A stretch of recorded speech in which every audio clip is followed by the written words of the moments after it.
В Осетии стартовал региональный этап чемпионата по профессиональному мастерству «Обилимпикс-2019». Конкурс в республике проходит уже третий раз.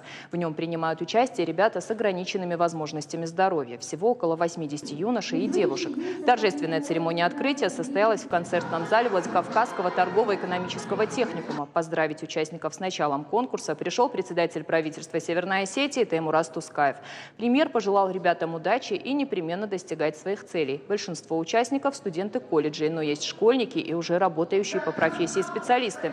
Конкурсанты будут соревноваться в кулинарном деле, бисероплетении, вязании спицами, дизайне, выпечке остинских пирогов, обслуживании автомобилей и электромонтаже. Чемпионат продлится до 24 мая. Победители представят республику на 5-м национальном чемпионате профессионального мастерства «Обилимпикс», который пройдет осенью в Москве.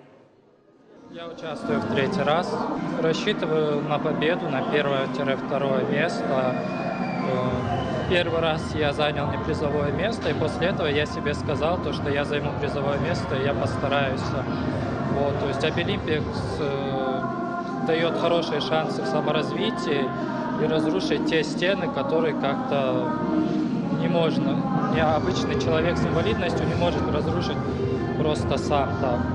Он, то есть, дает реальные возможности, он помогает.